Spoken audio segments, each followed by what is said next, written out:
اللہ تعالیٰ نے آپ صلی اللہ علیہ وسلم کے اوپر جو ذمہ داری ڈالی، آپ نے وہی ذمہ داری اپنے گھر میں حضرت خدیجہ رضی اللہ تعالیٰ عنہ کے سامنے رکھی۔ ایک مرتبہ حضور صلی اللہ علیہ وسلم اپنی ازواج کے سامنے حضرت خدیجہ رضی اللہ تعالیٰ عنہ کی خوبیاں بیان کرنے لگے کہ میری خدیجہ نے اس وقت میرا ساتھ دیا جس وقت کوئی ساتھ دینے والا نہیں تھا، جان سے مال سے اس نے میرا ساتھ دیا، 3 سال شعبہ ابن طالب میں میرے ساتھ رہی، طرح طرح کی تکلیفیں برداشت کیں، اور بڑی بات یہ ہے کہ میری جو اولاد ہے میری خدیجہ کی ہیں۔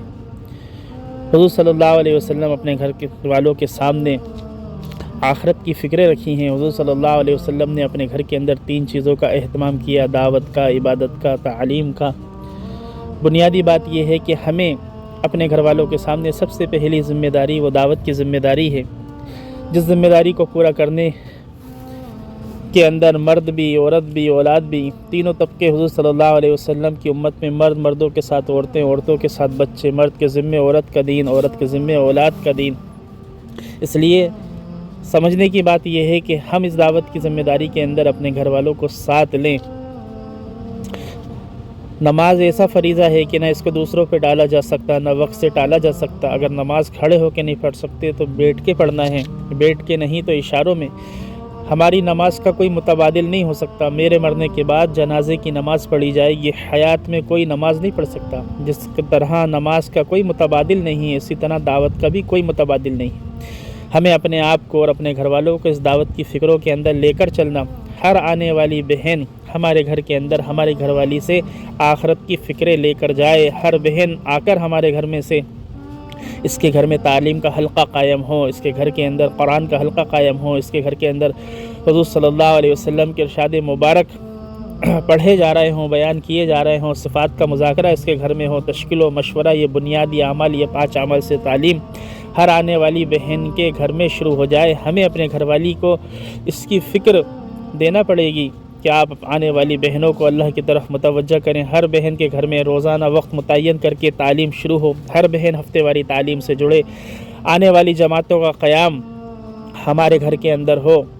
ہم اپنی گھر والی کو لے کر اللہ کے راستے میں نکلیں، آنے والی بہن کو اس چیز کی ترغیب ہماری گھر والی دے۔ یہ 4 بنیادی چیزیں ایسی ہیں کہ گھر کی تعلیم، 5 اعمال سے ہفتے والی تعلیم، آنے والی جماعتوں کا قیام، اپنے محرم کے ساتھ اللہ کے راستے میں نکلنا، اور اپنے بچوں کو دینی خدمت میں لگانا، قرآن حدیث کی تعلیم یہ بچوں کو دینا، یہ بنیادی چیز ہے۔ یہ آنے والی بہنیں ہمارے گھر سے آخرت کی فکریں لے کر جائیں۔ ہماری گھر والی کو ہم کسی تقریبات میں، کسی دعوت میں، خوشی میں، غمی میں جہاں لے کر جائیں، ہمیں اپنے گھر والی کا مزاج بنانا ہے کہ وہ وہاں جا کر دعوت کی فکریں، آنے والی بہنوں کے اوپر دعوت کی ذمہ داری ڈالے، وہ بہنوں کے ساتھ ایمان اور آخرت کے مذاکرے ہوں۔ صحابیہ کا یہی معمول تھا۔ حضرت خدیجہ رضی اللہ تعالی عنہ تو مشرکین عورتوں کو آخرت کی طرف متوجہ کرتی تھیں، اللہ کی بڑائی، اللہ کی عظمت سمجھایا کرتی تھیں۔ صحابیہ کا یہ معمول ہوا کرتا تھا۔ اس لیے ہمارے ذمے ہیں کہ آنے والی بہنوں کو ہماری گھر والی آخرت کی فکروں پر ڈالے۔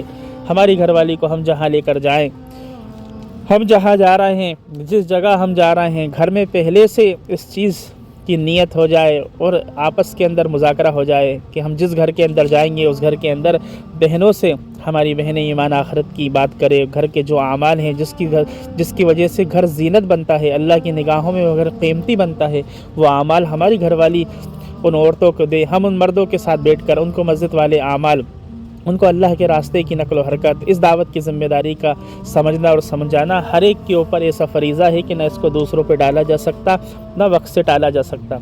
تو بنیادی چیز سب سے پہلی کہ اپنے گھر والوں کو ان کا ذہن دعوت کا بنانا۔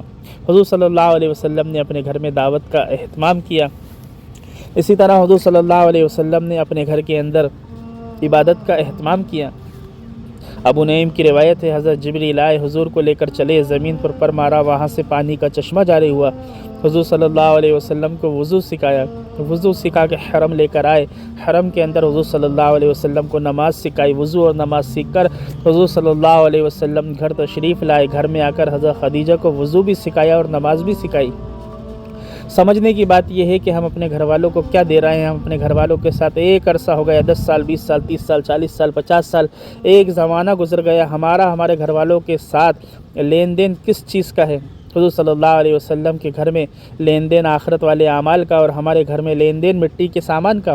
ہم مٹی سے پیدا ہوئے، ہم نے گھر بنایا مٹی کا، اچھے قسم کا قالین، کارپیٹ، اچھے قسم کا فرنیچر، ان سب کی بنیاد مٹی کی، اچھے قسم کے برتن، اسٹیل کے، پیتل کے، ایلومنیم کے، شیشے کے، چینی کے، کانچ کے، ان سب کی بنیاد مٹی کی، اچھے قسم کے کھانے، اچھے قسم کے پھل فروٹ، ان سب کی بنیاد مٹی کی، دیکھنے کی، پہننے کی، کھانے کی، تمام چیزوں کی بنیاد مٹی کی، اور مرنے کے بعد ہماری بنیاد بھی مٹی کی۔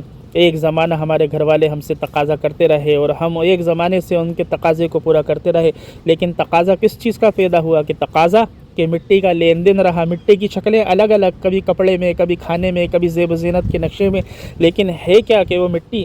حضور صلی اللہ علیہ وسلم نے اپنے گھر میں آخرت والے اعمال دیے۔